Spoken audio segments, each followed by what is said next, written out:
Welcome What about now? to. You sound good. You sound Okay, good. cool. Welcome to the Deal Champs Mic podcast. check. Mic check. Mic check. Mic check. Mic check. We're live.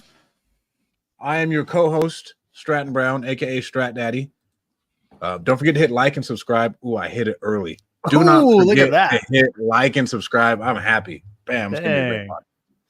This is gonna be fire. We've scaled two different companies to seven figures in 18 months. The seven-figure challenge went terribly. I did a whole recap with Lead Zolo on why it didn't go well. That'll be very, very interesting for new people. I think you should go after the bigger markets no matter what you do. Going after anything lower than $250,000 ARV is a recipe for disaster, in my opinion. But that's neither here nor there. And then we have a seven-figure real estate portfolio. We have the master of hair with the hair out today, Mr. Jason Pritchard. Hair is out in the Fully office today. Haven't been in the office for a pod in a little bit. I'm your other co-host, guys, Jason Pritchard. Backstory on me is I worked in corporate America for 15 years. Burned all the boats, went full-time into real estate in 2014, have not looked back since. We've flipped, wholesaled, and done close to 500 deals at this point. We've got a rental portfolio just north of 100 units, mainly here in Central California. And our goal, as always, with this pod is to try to transfer as many learning lessons to you guys that tune in with us every single week so you can learn from our mistakes and get to where you want to go as fast as possible. We have the master of hair, Mr. Dean Rogers. Master of hair. Master of today? hair. Man. Captain America. I'm sorry. I mean, because Thank your hair you. looks crap Thank you. today. I think that's what threw me off. The hair looks like you just got out of bed. Those kids just beat your ass all day. And you're kind of like, you know what? It Bro, looks we're here. wild. I was thinking about it before the podcast. I'm like, do I need to put something in my hair today? Because like, I say that Nice. as I'm wearing a bucket cap because I need to yeah, get a you got haircut. the bucket cap, dude. We got to give you a hard time about that. I mean, What do you did you mean? just get done coaching hate the kids America? or something like that? No, I You love hate America. America? You hate No. America. Is that what it is? You don't like the No. bucket cap? I've just seen a lot of athletes with the bucket cap. So you just fit in the profile today. Bro, I've been wearing bucket caps since 2010. Wait, so you got American bucket cap on with the NFT? Wait 24. for it. Wait. Oh, Oh, man. no. Wow. Wow. Whoa, wasn't Full ready blown. for that. I didn't. I I, went- didn't think you had pants on. I was ready for it. I was out of shorts, and these are my last pair of shorts because Kalani made me start doing my own laundry because I work Last out pair. twice a day, and it's terrible. So I got to do. Jason, I guess, does his own laundry. It's a terrible thing. It takes so Still. I much do my time. own laundry too. Yeah. I always So I'm have. out of laundry. These are the shorts I had left. I was like, if I'm going to do it, let's do it big. Let's do Let's it That's big. what college did for me. I learned how to do laundry, man. Yeah, you're not wrong. Sorry, Captain America. Keep going. Go ahead, introduce yourself, Captain America. What's up, guys? Dean Rogers, your other co-host. Started my career in the NFL, then I transitioned to corporate, then I transitioned to real estate. Been investing in real estate for a decade now in Central California. We are very, very close to breaking 700 deals. Really excited about that. We've got 8-figure rental portfolio, coaching students how to get started in real estate with wholesaling. And you guys can always connect with me at deanrogers.com. All right. Got all these tabs. The Obama internet's gone, by the way, boys. It's very convenient. Is it just so? What's the update Much on more the crispy today, I like computer? You got no Obama internet. I mean, life. It was all the life is gonna look computer, better. bro. It was all the computer. It was all. I mean, because I don't think my computer was strong enough to show how good the camera was. If you want me to be honest, because I got a pretty good camera. Yeah, And I got a great that's story. about it. Side note, because Shanae's always on here, and she's probably going to be on here soon if she isn't already. I got a great story that I shared with her because I knew she would appreciate it. I was driving the golf cart down the street through Pacific Beach. Okay, I was going to grab some food real quick, and as I'm driving, some girls riding some bikes yell, "Chris Pratt!" And I stopped and I looked back, and then I heard one of them say, "Yeah, that definitely looks like Chris Pratt."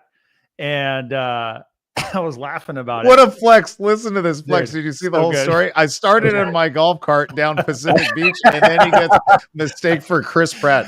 Oh, my God. By a bunch of chicks, not just by anybody, by a bunch of chicks Oh who my just God. watched me drive by, and then they screamed, "Oh my God, that's Chris Pratt!" And then Dean had to look back at him. I know. How does this tie back to Shanae? Was it Shanae? So I immediately, get to my phone. I text my wife this, no response.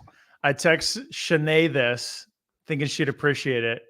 And I told her, I said, some girls just yelled out Chris Pratt. And I should have said wrong movie. That's what I text her. And she's like, oh, I effing love it. And I was just like, I knew she'd love it. So yeah, that happened last week. It was pretty awesome. So how was that ego stroke though? Dude, it felt so good. Felt so good. Good. I was starting to look at my arms. I'm like, yeah, man. I guess I'm looking good today. A solid booster for a couple weeks. That's it. Straight to the gym after that, dude. It's like, well, let me go get a quick workout in. After I just got done with the gym. That's why it happened. You know, that's why the hair's messed up. That's why the hair's messed up. Don't even need to do my hair anymore. You know, I just feel so good. All right. Today we're gonna cover how to deal with squatters in your properties. And I think this is a huge one. Most of your best money will be made with squatters in there. I feel like if you can negotiate and handle the situation right, because they don't know what to do. And then if you can just handle a cash for keys situation, you can negotiate right on both ends with the buyer and the seller. You can make some big rips. And I'd say odds are the people really just want some money to leave. There are times where you need to do evictions. Me and Cletus and Aaron are getting sued for a hefty sum right now because we had to deal with some squatters, but it is what it is. We'll start with Jason. I think you do the most flipping and you have dealt with the most since you self-manage with squatters. Yeah, I think there's a lot to unpack with this. So let's start from the beginning and then we'll work through like all the fun stuff at the end on how you deal with it, right? So I think the first thing, at least with us, when we get a deal that looks like we're taking it on with problematic tenants or squatters, it's how you negotiate the price initially. So I'm actually curious to hear what we do is we'll typically give the seller a couple different prices and we'll say, hey, if you deal with the tenants, you know, based on everything that you're talking about and you can deliver it to us vacant, you know, here's what we can pay you and it's X, right? If you're going to want us to take over that problem, we're more than willing to do it. We deal with it all the time, but because of legal fees, extra holding costs, all the different risk that's associated with it, you know, we'll buy the house next week from you, but the price is going to be Y. To make things easy, we typically have a $10,000 variance between those two prices, right? Same. And we just try to pad our numbers because for us in Fresno County and in California in general, eviction costs $2,500. You know what I mean? When you hire an attorney and you account for all the filing fees, something like that, right? So there's your legal fees is, let's call it $2,500. You've got the additional holding time, right? So if you buy it, and depending on what you're paying for the property, you could have, you know, $2,000, $2,500 worth of holding costs on that property. And what would you guys say is a fair time to account for the most problematic person? Because you always got to go worst case scenario with this, right? If you got to say, yikes, we're going to buy it. We got to notice them. They're going to dig in the entire way, right? So we've got to do a full 60-day notice, then file the eviction, then let the time run out with court, then get a judgment, then wait for the sheriffs to show up. That's worst case scenario. I think 6 months right now in California. That's what we're seeing with our typical thing, right? So I haven't had to deal with one in a while. I remember after COVID, they were backed up and like nothing was happening. And that was probably the scariest. During that time, we had one go 13 months because they used all the outs they could during that time. It worked to our advantage because the market went up like crazy during that time. But man, that can wreck a deal with holding costs, with just everything that comes along with that. I mean, holding costs is what's eating up the most at that time. Attorney fees should relatively be the same, but yeah, I'd say worst case, I'd agree with you, Jason, probably 6 months. And then you got to account for some potential like intentional damage that's done on the way out, right? Like if the person's that dug in and they're pissed, you know, I've seen crazy stuff. I've had squatters burn the house down, literally burn the house down, like while we were evicting them. I mean, that's like Stratton has for sure. So you could go all the way to that end, or they could rip out the wiring. They could pour concrete down the drain. I mean, there's all kinds of stuff they can do to try to sabotage the house. So I think first things first, we try to build a little buffer and we just present those two offers to the seller. And we want to make them feel like, hey, do you want the easy button? Easy button's going to come with a little bit less money in your pocket, but we'll deal with all this headache. Or if you want to deal with it, we can pay you a little bit more. So we like to present it that way.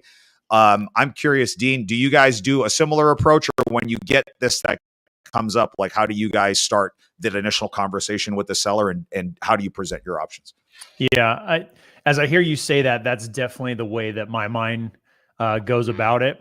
I am pretty sure that my team does it a little bit different, each person, which then like reiterates the point to me that like this is definitely something you need to train your team on and talk about these scenarios, right? So that gives me good ammunition to go back to our sales training tomorrow and talk about it. But a lot of times I'll hear my team when we listen back to our calls, and when we're in a scenario like this, usually with tenants, because tenants are the thing that are going to help, move the needle from a difficulty, from a pain thing, from an actual hard cost that's going to be associated with it. And usually the owners are just fed up. I mean, when we're using the term squatters, that's not just like a tenant that just missed 1 month's worth of payment. We're talking like people that are causing serious problem.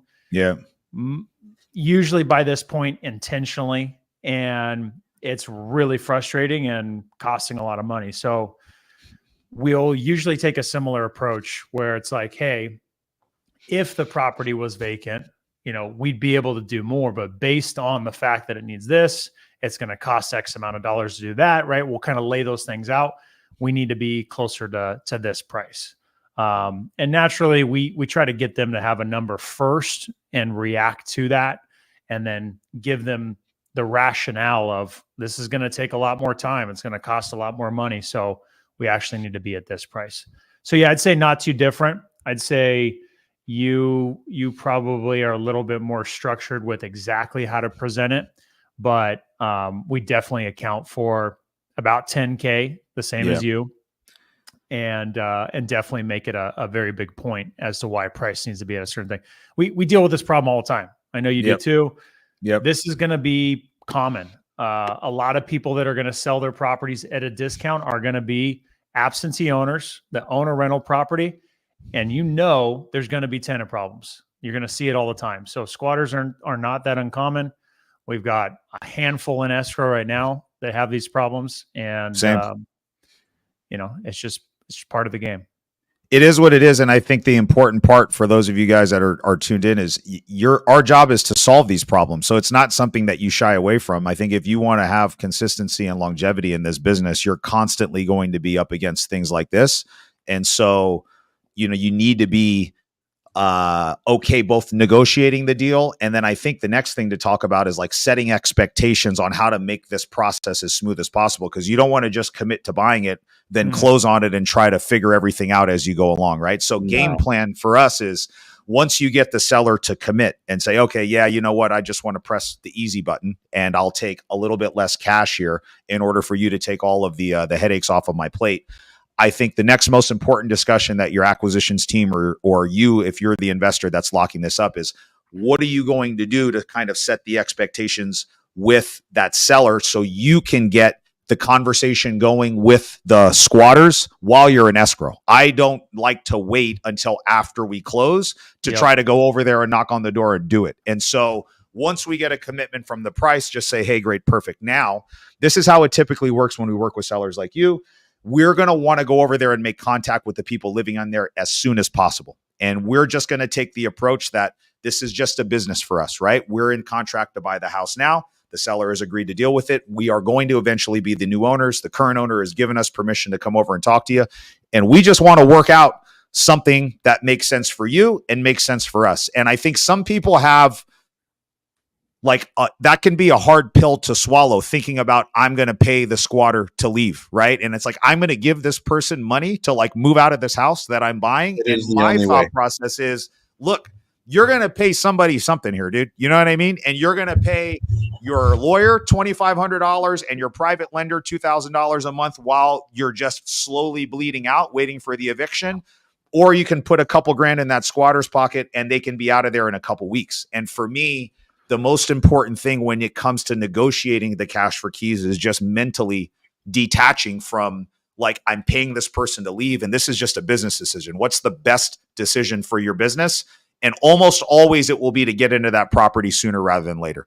And so you can save time and money just by doing that. So I always like to tell the sellers, once we get this in escrow, I want your verbal permission from us that our team can go over there and make contact right away. And our goal is to try to work something out with those people living there as soon as possible. I wish I would have done the one where me and Aaron and Cletus are getting sued in escrow. I waited until after, and I used the Jason Pritchard line, like, hey guys, I honestly have no intentions of keeping you here. We bought this as a business. We're going to flip the house. We'd love to pay you guys to leave and help you guys relocate. And I got pretty much a fuck no. And I got the cops called on me and this whole other rigmarole. And that's how that started. Right. But I mean, sometimes people just won't take it. And then we even still paid them cash for keys. And then they came back and tried suing us later for $500,000. Wow. And it gives you the opportunity, dude, if you do it in escrow, to go back to the seller, right? And be like, I would have fucking dragged him down. Yeah, like, hey, we went over there and this is a little bit worse than I think you made it out to appear, right? And so we'll still do this, right? But like, here's what we saw. We went over there, right? The worst, and I'm sure we're all going to get into our war stories here, dude, but there was this guy's house. His name was Larry.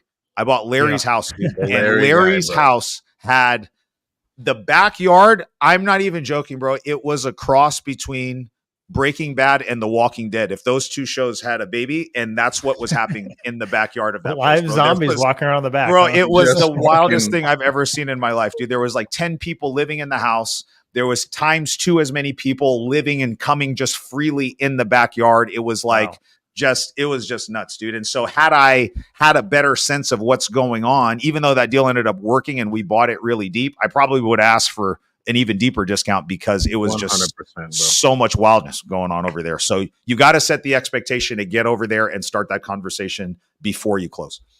So I got a story to make a point about some of the best practices. So couldn't agree more. You have to start this during the escrow process because of the potential unknowns that could help you renegotiate if you need to.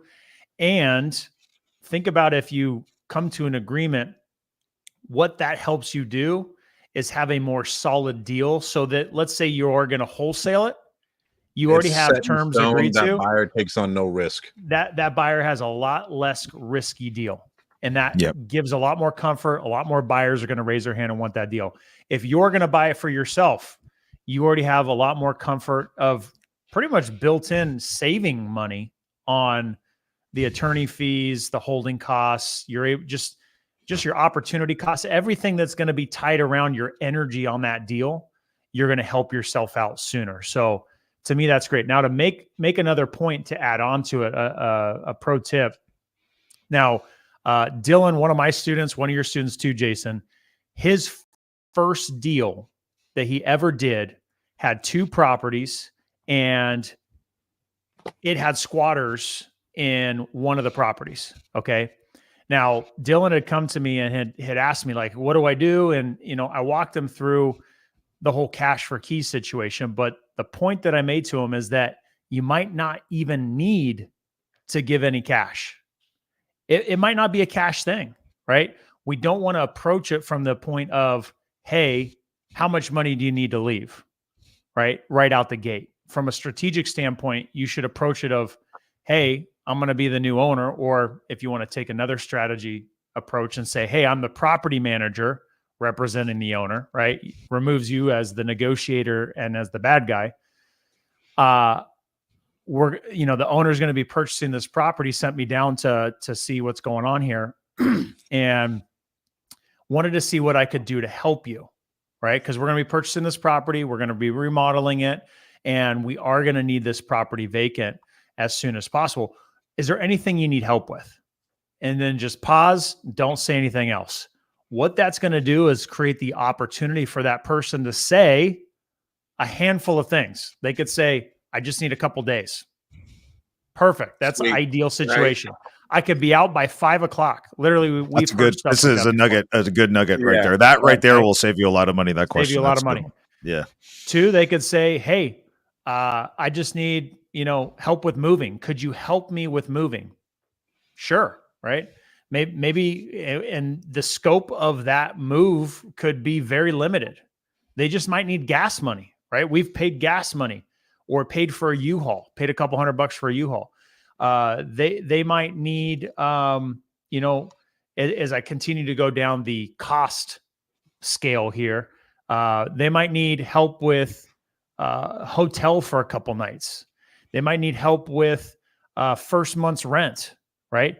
The scale will continue to go up in costs, and ultimately they might ask for an actual dollar amount. Hey, if I'm going to get out of here, I need $1,000. I need $2,000. I need $5,000. I need $10,000. I mean, it could get pretty wild. How much have you paid? How much have we paid? We've paid $5,000. Our biggest cash for keys was 10 grand. Our biggest one. That was a few What years was ago. that? There's a lot of, this is a good one to talk about because it's like lots of mitigating circumstances, but go with your story Yeah. and then we'll get back into like Yeah. why we pay more or less or whatever. Cause you're on a good, Yeah. on a good topic So- right now. Again, as we think about going through this process, and this should hold true for the way you even talk with sellers, right? We don't want to just jump straight to price. We want to take our time and work through negotiation. So when it comes to the cash for keys situation, we approach it from the standpoint of helping the person. What do they need help with? It could be as simple as I just need till the end of the day, or I need 24 hours, or I need a couple days, or I need help with X, Y, and Z. And it could be gas, it could be a U-Haul, it could be a couple nights in a hotel, or a dollar amount. If they want a dollar amount, okay, you have to ask yourself the question, is it worth it? Is it even worth, fighting them over? Now that's negotiable as well. And naturally, if they say a dollar amount, $1,000, $1,000, what do you need $1,000 for? I mean, do you just need help with moving? I mean, what is it you need help with? And focus on what they need help with. You might even be able to get them to negotiate themselves down. I'll do it for $500. At the end of the day, if it comes to a dollar amount that's high, we're talking in the thousands amount, the thing you come back to is to say, well, hey, look, I totally appreciate that. Sounds like you need some help with, a couple different things. But if I go back to the team and I tell the owner, hey, you want $2,500, they're going to say, forget about it. They're going to throw their hands up and say, hey, just start the eviction process. And man, I hate doing that. It's not something I like to do. It's not fun.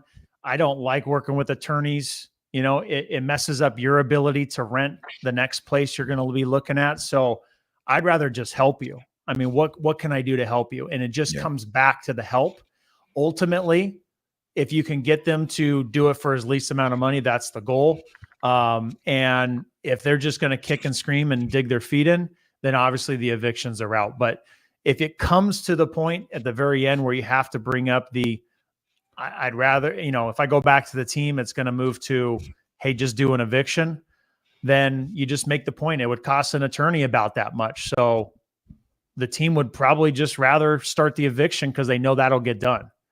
But what can I go back to them with so that we can move forward? And that's our approach. And to me, that's highly effective. Dylan, on that first deal, guess what? Those people just needed to the end of the day. And guess what? They didn't want to cause any problems because they were convicted felons. Okay. So a lot of the times, if you just approach from help, you'll be pleasantly surprised. People need little to no money. They need little to no help. They just need some time. And it can work out to really help you. I think going in and trying to big time them like you're the big bad investor and like I'm the new sheriff in town is probably the worst approach that you can take. I always try to take the neutral approach. And it's just like, hey, I get that there's probably some drama between you and the old owner. Frankly, all that stuff is like water under the bridge to me. I want to hear what we can do to try to work something out with you. And everything else that Dean said is what's always worked best for us. And always painting the picture, just saying, not to like repeat everything that you said, but just letting them know there is no option that involves you staying in this house. And I like to repeat that, right? Like here are the options that we have. It's either I'm going to pay you or pay the attorney. What option we don't have is you staying in this house long term, right? So I can either give you a check that helps you walk away and like transition to whatever the next chapter of your life is going to be, or I'm going to give that check to the attorney and the sheriff's going to come knock on the door and you guys can sort it out with them. You know what I'm saying? And most investors, frankly, will take the ease option. I'm here to just see if we can sort something out ourselves. So letting them know that staying there isn't on the table, man. But yeah, I think one thing, if you're a new investor, we've put our cash for keys on our buyer too. We did all the negotiation and then we just told the buyer, here's what it needs to be. So we didn't even like put any money into it for you new investor. Like, man, I don't have X amount of dollars to give into to this random person to make sure this goes through. We've negotiated everything and then met with the buyer. The buyer was like, nope, I'm cool with it. Me, the buyer, and the tenants were all right there in front of the house. We got it done. They left. We were good to go. But that's what it had to be if you are wholesaling it, because not all the time you may not want to like shell out the cash. Right? And from a legality standpoint, you're not really the owner. So if they sign the agreement with you as the assignee, right, and then the new buyer closes, you pay that person, and then they just decide to say, screw it, I'm coming back. The agreement is with the wrong two parties, right? And so if like you try to have that enforced with like police department or law enforcement, if they're sticklers, that may not hold up, right? So you just want to make sure that if you're assigning it, your bases are covered. And you bring up a really good point. Like I would also say, if your plan is to assign it, does that 10,000 buffer give you enough, Dean, or do you think you need a little bit more meat on it? Just because typically, like with squatter occupied stuff, you're probably getting beat up more on your price, right? It's like the very first thing that a buyer goes to. It's like, well, I'll take it, but I need it here. You know what I mean? Typically when we're pricing out what wholesale price it's going to be, we usually subtract 10K. I mean, that's usually the number. So I would say if it's in a major city, it's not on the outskirts in the middle of Timbuktu, usually that does the right number. 10K. So we're not usually getting beat up on it unless we miss the mark on repair costs or ARV. Like that would be just a huge mess or something. It's crazy circumstance going on over there. Yeah. So then what? We close on it or get it closed. Let's just assume we're closing on it, right? We like to have that conversation at least started while we're in escrow. The way that we do like the actual approach with the offer with the squatters that we're negotiating is we do a stair stepper with the money that we get them, right? So if they agree to leave in the fastest amount of time as possible, that's when they're going to get the most money in their pocket. And then it's like a sliding scale down, right? So like for every week that you need to stay in there, right, you're going to get less and less. And then if it goes anything beyond really 30 days, there really isn't a point then at that point. And you have to be really careful if you try to agree to some like long extended 30 to 60 day cash for keys agreement, because this is where it will really come back and bite you in the ass. Let's say you do something longer. And then I've had this actually happen to me a couple times where it's like, all right, yeah, we'll give you cash for keys. We'll give you X amount of dollars. We'll give you 30, 45 days. And then that 45 days comes up and then they're like, well, nope, sorry, I'm not going anywhere. You're still going to have to evict me. And if you don't serve them the notice at the beginning, right? Like if you don't concurrently serve this 60-day notice and have the cash for keys discussion done at the same time, then you're waiting whatever period you gave them. And then you just gave yourself, another 30 or 45 days of lead time before you did it. Right. So it's just going to extend everything out. So what we like to do is when we close, we serve them with all the legal notices right up front. And we're very clear, like, hey, this doesn't mean you get 60 days for cash for keys. This is me covering my bases in case option A over here, cash for keys, doesn't work with us, right? So there's not going to be any extended time. No matter what, we're starting the clock here on you getting out. And this will be ripped up after you sign and we pay you this and everybody leaves, right? And then that way we do it that way. So I think you've got to do that. And we'll probably start at, I think we're starting out, like if we can't get them to come with a number or they want us to propose a number, I think we'll probably start in the 1,000 or 1,500 range. And then we do that stair stepper down, right? So if you can get out of here in a week, this is when you're going to get 1,500. If it's 2 weeks, it's 1,000. If it's 3 weeks or more, it's $500. And then you go from there. Yeah. And I think you said a lot of good stuff, Dean. Like a lot of times it's not just the money. It's like, can we get, $50 a night for a hotel room for a couple days just to go over, dude. It's like small stuff, like letting them know, like, leave all your stuff, dude. Like, I don't care. Like, leave all your stuff. You don't need to do anything. Like, whatever. Like, try to throw in some additional terms to make it a little bit more conducive to them leaving. Don't make it just about the money. Don't ratchet up the dollar amount. The dollar amount shouldn't be the only thing that goes up. Totally. I fucking hate squatters, bro. Yeah. I got a question in my IG. Is this same process you would do with a current tenant that hasn't paid rent in months? So are you guys, like, let's say it isn't a quote unquote squatter, right? Like somebody that actually like just forced their way into the house and got into a vacant property and now is like squatting in it. Do you approach the same thing, Dean, with tenants? Like if it's a tenant that just hasn't paid and they haven't started an eviction, is it the same?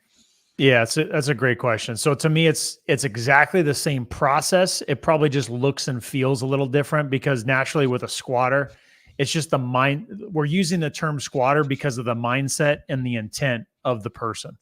Usually a person that's squatting is intentionally living there, not paying rent. They're not willing to, they're never going to, and they feel entitled about it. A tenant who's usually a month or a couple months behind rent could be going down that road. Chances are they just fell on hard times or they're going through something, which could include a disagreement with the owner too, right? That can largely be a part of it. So we will certainly take the same approach, but I think just going back to the earlier point about focusing on how to help them, usually it's just about that. It usually comes down even more about just helping the person. Could be first and last month's rent at the next place they're going to. It could just be that they were frustrated or they had hard times, and they knew the time was coming, right? We've had that happen with tenants that are a couple months behind rent. We contact them. The owner either did or didn't do a good job trying to communicate with the tenant, and that's usually where things fall apart. And just the mere fact that we are making contact with them, we are communicating with them, are trying to help them, just helps kind of alleviate the stress and the frustration and moves it forward. So yeah, we definitely take the same approach, and it's the emphasis that in the point you made, Jason, you definitely have to do that notice right away because it just makes it official and it helps protect you if you do have to end up going down the eviction route. Hire a lawyer to do that stuff, guys. I think I've gotten burned by downloading notices off the internet and just trying to go the cheap route and serve it myself. And if the notice isn't served properly or it's outdated information, it doesn't include the new, if you're in California, new rent control disclosure, all these things, right? That a little bit of money that you invest on the front end just to get your paperwork right, to get the service right, because you can get the eviction delayed because it wasn't served properly or the paperwork was off, right? All of that creates delays. So I've done the DIY approach to this. I've also got burned by, never do the DIY approach. That's another thing. Not when it comes to legal stuff, guys. Just use the right paperwork and get it all squared away and then go from there. Make sure you get a good eviction attorney though. Yeah. We dealt with you guys are in Fresno. You can DM any of us. I'm sure, Dean, you guys have stuff. Most of your stuff, I think, is probably Visalia, Tulare County. I'm sure you guys have somebody you like up there. Our guy probably goes out there and does it too. So whatever. Yeah. If you guys need referrals, reach out to one of us. Shoot us a DM, and we can send you. We've used the same guy as you, and we've used it in Fresno. We've used it at the central. We've used him at the Central Coast. Yeah. So he's pretty good generally. Yeah. So. What about, so now let's just assume we've talked to him. We've got a tentative agreement. Let's talk through now that we've got this, right? Now you can kind of see the light at the end of the tunnel, but there's still some work here left to do, right? And so what's your guys' process, Dean, like once we've had that initial conversation? And I'm also curious to see about how many, like just a percentage of the squatters or the non-paying tenants that you have this conversation with, how many of them after that discussion end up taking cash for keys versus the ones that just dig in and go with eviction? And then what do you guys do after to make sure, they actually stick with it and that they actually leave when they're supposed to? I'd say percentage wise, I'd say probably 70 to 80% of them follow through with the actual agreement that we have. And then there'll be that, 1 to 3 out of 10 that will just say, to hell with it, screw it, I can't find my next place, had no intent from the get-go, right? Or they were just really shaky on everything. So what about from the initial conversation? How many people are you guys actually convincing? Because I think that's even the more important question, right? Like, okay. I think most time people go, and I've had a great success rate. I bet you guys have too, of like, most people will actually take the money, dude. And these deals end up being some of our better deals because we get it at the right price because of the problems. And the cash for keys ends up being $1,500, and then they're out of there in a couple of weeks. So how many of those do you successfully negotiate, like percentage wise? I don't have an exact number, but I would definitely say it's above 50%. And I would say ours it's is probably a little bit higher than that too. 60 to 70%. And then just to follow through with what I thought I was answering is the people that do agree to move forward, I'd say, again, 80% or so will actually follow through. There'll be some that fall out and they end up digging their heels in and it doesn't go through. But yeah, I'd say about that much. And then our process, because you were talking about the process, what does that look like? Communication at that point is so important. You've got to have continuous check-ins. I think some people will come to an agreement on something like that and consider it done. I mean, you're dealing with people that are already in this situation. They have characteristic traits that will lead you to believe that they're not good at following the rules or, following a process from the get-go. So you got to have really good communication. You got to be checking in with them and making sure that they're still meeting the timeline. And if they're not, you got to start talking about what are the repercussions if they don't, right?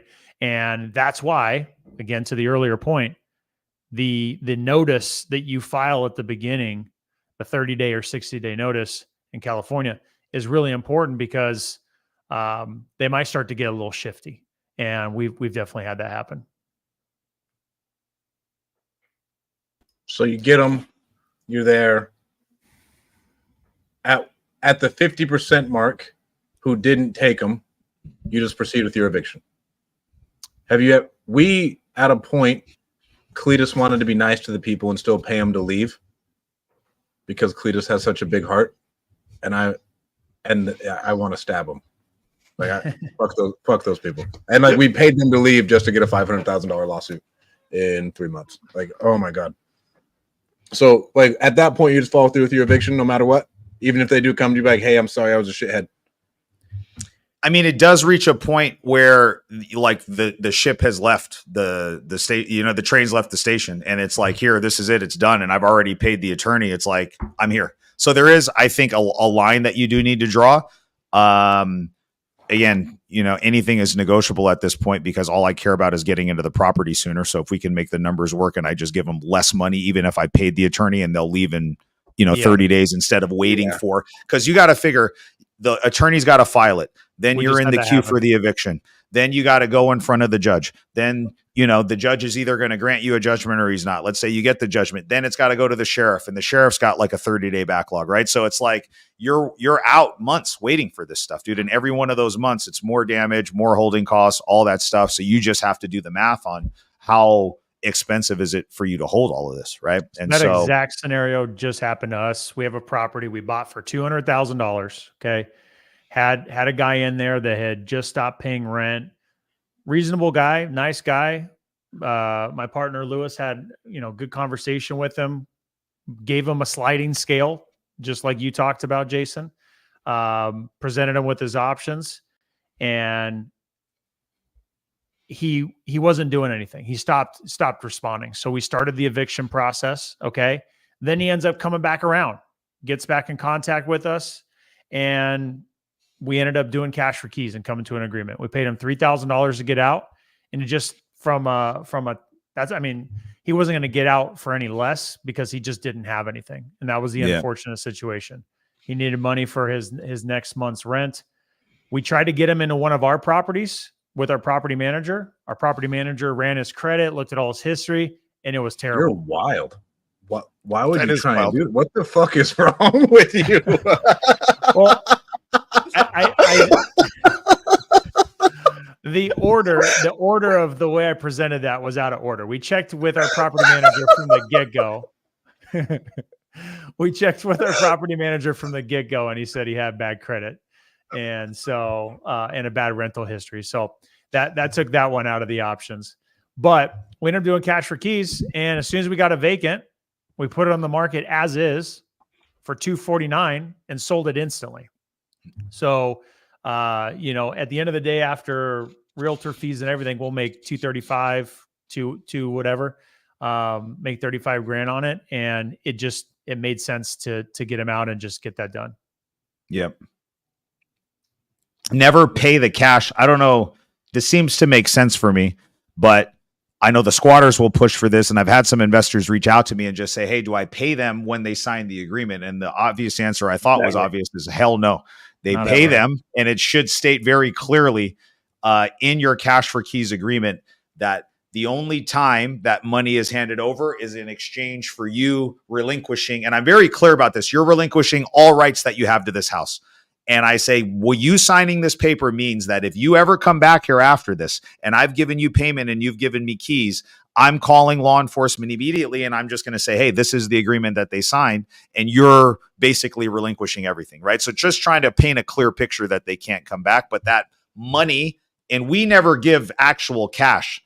And you guys probably get this too. I know we do. The squatters want actual cash money. And you never do that because there's no paper trail, right? So what we always tell them is it's always certified funds. That's as good as cash, right? So it's a cashier's check or a money order.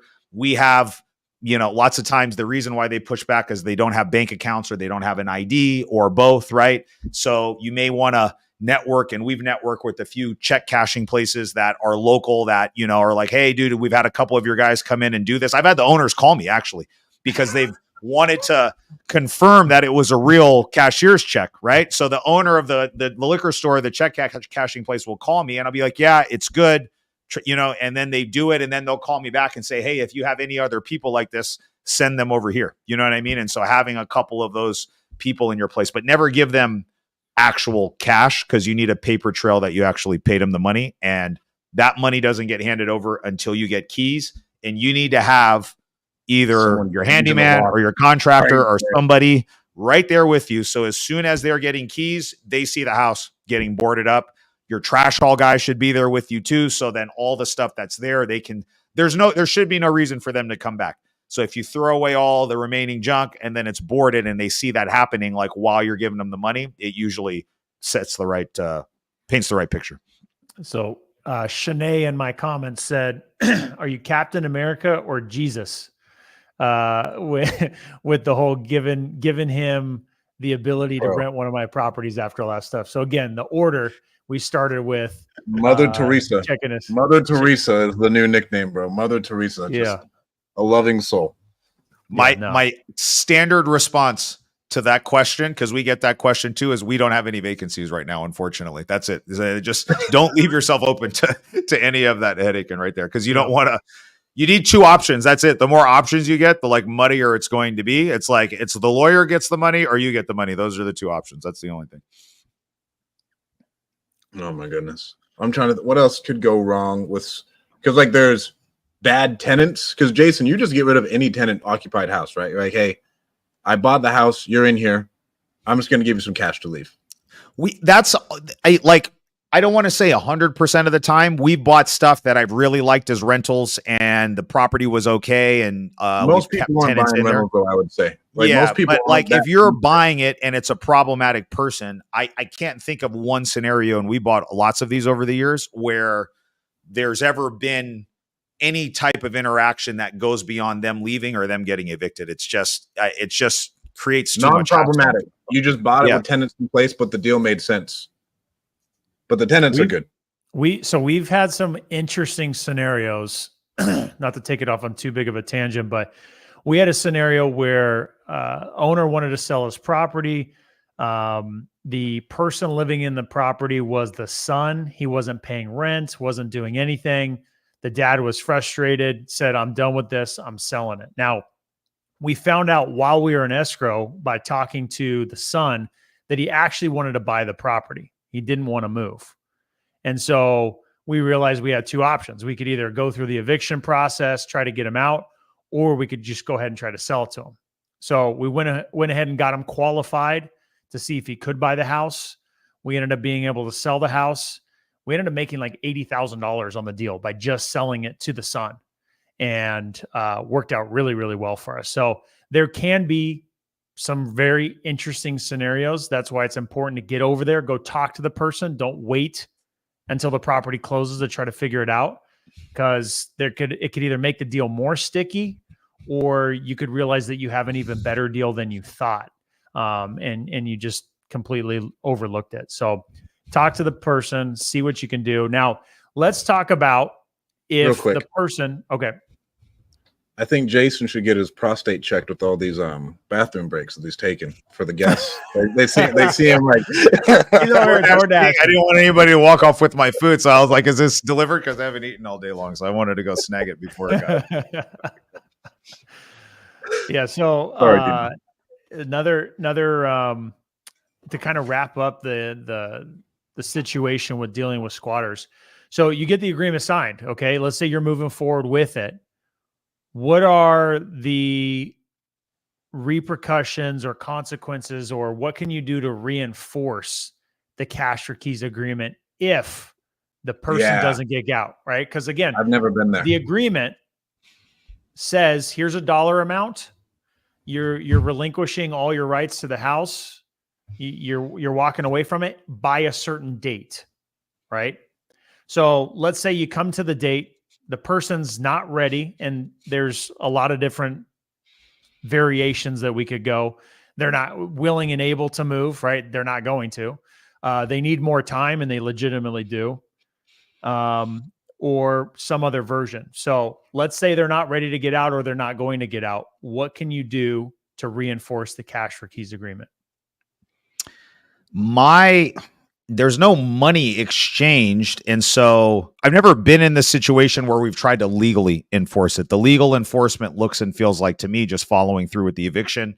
That's why serving that notice on the front end is the way to go. So I have had situations where they're just like, because of all the things that you just listed, they're not leaving for one reason or another. And then, that's why you don't want to let this period extend too long, right? So it's only, we're not talking about months, it's weeks, literally, guys. It's like 2 to 3 weeks max is what you want to do. Yeah. So to me, I would just enforce the eviction. I have had them try to go back after accepting the cash and then boarding it up.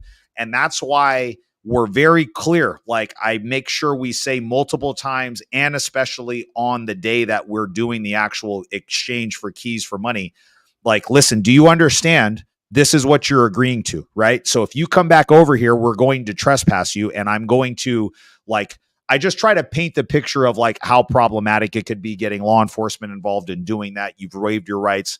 And I've been lucky the few times where it has happened, like whoever PD or whoever is the law enforcement agency has come over and they're like, cool, you've got this. And they're like, you got to go. So I've gotten backed up. I haven't had a situation where, the law enforcement officer has called into question the agreement or said, hey, this isn't valid or whatever. So I think, the handful of times it's worked in our favor, but it's just about setting expectations. I feel like paint the picture. There's no screwing around, and you're like, you have to be gone. And for the most part, they'll just be gone. Cause I don't think they want problems either you know what I mean? Like if they're squatting and they're kind of walking that gray area between all this stuff, they probably got other issues in their life, dude. They don't want the cops crawling all over us, so it's bad for them and bad for you. I would say one thing that I have learned: squatters and hoarders always need significantly more time than they will agree to with you. Like, so if a squatter has like a bunch of stuff in there and they say they can get X done in X amount of time, and you look in there, every time I'm like, they're not going to be out of here by then. Yep. Odds are they're not going to be out of there by then. I've seen it time and time again. And so I'd tell you just to be prepared for those situations. Or it's like, hey, are you really sure you can get this done? Like, do you have like the support to get this done? Like all these questions, because they will legitimately dig their head into the sand and then come to you the day before closing and say, or whatever they're supposed to get out, like, hey, I can't fucking do it. I need more time, blah, blah, blah. Yep. And I've seen it multiple times. It's happened to us. You need to be checking in multiple times a week and probably putting eyeballs at least once a week, especially if you're giving them only 2 or 3 weeks and maybe more. Like the week of the actual cash for keys happening, you or somebody from your team probably needs to be there 2-3 days before and checking in by phone and just saying like, hey, dude, this place looks about the same as it did when we first met. Like, are you sure? Right? Like, I don't need you to leave this stuff, but I just want to make sure you're going to be out of here because our agreement says this. And if you wait any longer, I'm going to have to reduce the amount based on the way that the agreement is set up. And so just setting those expectations, man, I think is the most important thing. I got another comment here saying this is a great topic. I'm new to investing and was told by multiple people to stay away from problem properties, tenant occupied properties. This gave me a different perspective on them. Thanks for the information, guys. I think that's some of these like squatter occupied or problem tenant occupied properties, they've been our best deals, literally financially our best deals. They also, the other reason why you don't want to shy away from them, guys, is you want to lean into gaining this experience. Like this is going to be something that's going to come up. So there's value in not just the deal, but there's also value in you learning how to navigate all this stuff. So yeah, I don't think you should shy away from it. Just make sure you're buying it right for sure. Buy it right. I mean, that's one of the best comments we've gotten. I love that. Buy it right. Yep. You'll be good, because those sellers they don't want to deal with that. And a lot of it's like, they don't want to deal with the energy, the negative energy. Like being a landlord with crazy tenants is crazy. One of our friends got his like office lit on fire by one of the tenants. They didn't know who it was. And so like that landlord doesn't want any part of that. Yeah. And I would also, so you got to be careful. Like when you go over to these situations, we didn't really talk about that, but like you as the investor, or especially if you're sending your team over there, like you have to be mindful of your environment. You have to be mindful of the people that are over there. I would not just walk into some random house when there's a bunch of people that are there and you don't have like a clear exit. I would have these conversations outside in the front yard. Like you need to just be very mindful of your surroundings and don't put yourself in a hairy spot, dude. Cause I've been in a couple kind of super sketch situations over the years. And so you just got to be really careful with that type of stuff too. Totally. All right, boys. Guys, do not forget to hit like and subscribe. We have the saint of America, Mother Teresa Dean Rogers, with us. The man who's 40-something, reverse aging, but he needs to get his prostate checked. The master of hair, Mr. Jason Pritchard. I am Strat Daddy. We'll see you guys all next week. Wait, are we dialed in on that meetup? Are we stuck on that meetup? Should we announce that right now? We have one in early November in Fresno. Right. We don't have the exact date, but we're close to locking it in. So, yeah. All right. It won't be on election day. We know that. All right, guys. Thank you so much for tuning in. Later, guys. Peace.